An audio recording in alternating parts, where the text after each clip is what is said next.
লোকসভা ভোটে বিপুল ভোটে আইএসএফ ও বিজেপিকে লিড দিয়েছে ভাঙড় বিধানসভা। সেই বিপুল ভোটে জয়ী করার জন্য তৃণমূল কংগ্রেসের সকল নেতৃত্ব থেকে যে সমস্ত কর্মীরা এই নির্বাচনে লড়াই করেছে তাদেরকে কৃতজ্ঞতা জ্ঞাপন করতে এদিন ভাঙড় কলেজ ময়দানে এক কৃতজ্ঞতা জ্ঞাপন সভার আয়োজন করা হয়।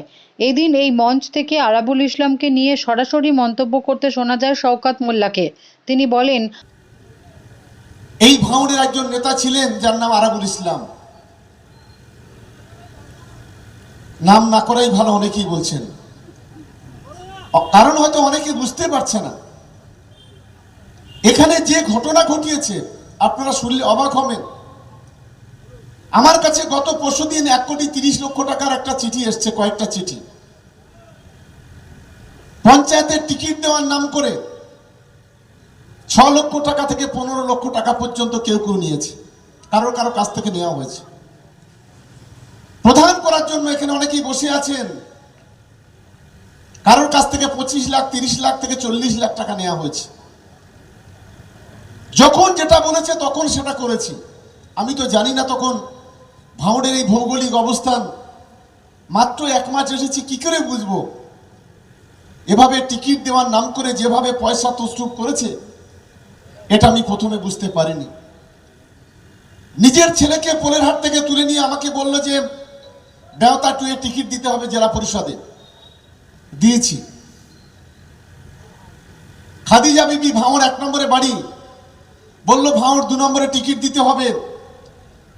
আমি তো তখন খুব বেশি জানি না কোন সিট কোথায় কে কোন অঞ্চল পড়ছে, সেখানেও টিকিট দেওয়া হয়েছে।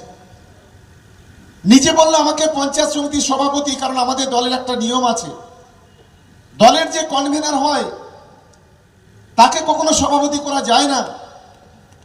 আমার নেতা অভিষেক বন্দ্যোপাধ্যায়ের সঙ্গে কথা বলে ওকে কনভেনার পর্যন্ত করা হয়েছে, সভাপতিও করা হয়েছে। কিন্তু এই যে ভিতরে যে এত কিছু আমরা কিছু বুঝতে পারিনি। বরং যখন আমার কাছ থেকে ভাঙড়ে কখনো কেউ আমাদের নেতৃত্বরা গিয়েছে, তাদেরকে বুঝিয়ে বলেছি সবাই মিলে একসঙ্গে লড়াই করতে হবে। যে তথ্য আমাদের কাছে সামনে এসছে, নিশ্চিতভাবে প্রত্যেকটাতে কোয়ারি হবে এবং প্রত্যেকটাতে পরবর্তীকালে সেগুলো কোয়ারি করে তার বিরুদ্ধে যা যা ব্যবস্থা নেওয়া হবে। যেগুলো আমাদের অজানা ছিল, অনেক তথ্য আমাদের সামনে এসছে, সেগুলোকে সময় মতো আমরা জনসমক্ষে তুলে ধরব। আপনি মঞ্চ থেকে বললেন খাদিজা বিবিকে জেতানোর জন্য সেদিন মনোনয়ন গণনা কেন্দ্রে ঝামেলা হয়েছিল, গুলি চলেছিল, বোম্বিং হয়েছিল, সবই হয়েছিল। সেই খাদিজা বিবি দলের সঙ্গে গদ্দারি করেছেন, তাকে দলগতভাবে তার বিরুদ্ধে কী কী ব্যবস্থা নেওয়া হবে? তাকে দলের কোনো মিটিং মিছিলে আর ডাকা হবে না। কোনো রকমভাবে সে যাতে প্রশাসনিকভাবেও যাতে সহযোগিতা না পায় তাও চেষ্টা করা হবে। গাদ্দারদের সঙ্গে কোনো কম্প্রোমাইজ নেই। শওকত মোল্লা হেল্পলাইন মানুষকে এখানে ভাঙড়ে কতটা সাড়া ফেলবে, যেটা ক্যানিং পূর্বে ফেলেছে? দেখুন, সেটা আশা করি আমরা কয়েকদিনের মধ্যে বুঝতে পারবো, কারণ আমাদের একটা রেসপন্সিবিলিটি আছে মানুষের পাশে দাঁড়ানো। কারণ এখানে অনেক গরিব মানুষ আছে যারা বই কিনতে পারে না, অনেক গরিব মানুষ আছে ওষুধ কিনতে পারে না, অনেক গরিব মানুষ আছে যারা কলেজে বা স্কুলে অ্যাডমিশন হতে পারে না। এই ধরনের ছোট ছোট সমস্যাগুলো আছে, সেইগুলো যদি আমাদের কাছে খবর আসে, ওই ফোন করলে আমরা নিশ্চিতভাবে, বা আমাদের কাছে আসলে আমরা নিশ্চিতভাবে সেই পরিষেবাগুলো ফুলফিল করার চেষ্টা করি। আপনি মঞ্চ থেকে ঘোষণা করলেন যে মাঝেরাইটে নওশাদ সিদ্দিকীর অফিসে নওশাদ এমএলএ কোটার বিভিন্ন মাল ডিস্ট্রিবিউট হচ্ছে না, এবং আপনি আপনার বিধানসভা এলাকার বিধায়ক কোটার মাল ভাঙড় 1, 2 এবং ক্যানিং 2-তে আপনি ভাগ করে দেবেন।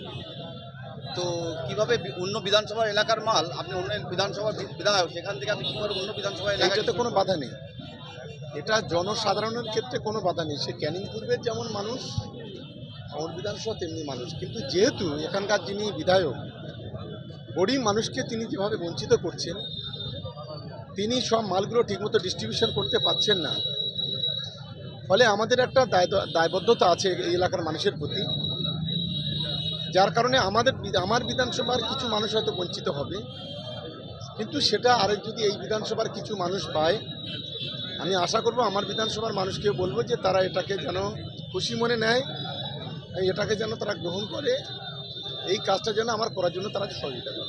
ধন্যবাদ। Bureau report, D Bangla news. সব খবর সবার আগে পেতে আমাদের চ্যানেলটি সাবস্ক্রাইব করুন এবং পাশে থাকা বেল আইকনটিতে ক্লিক করুন, লাইক ও শেয়ার করুন।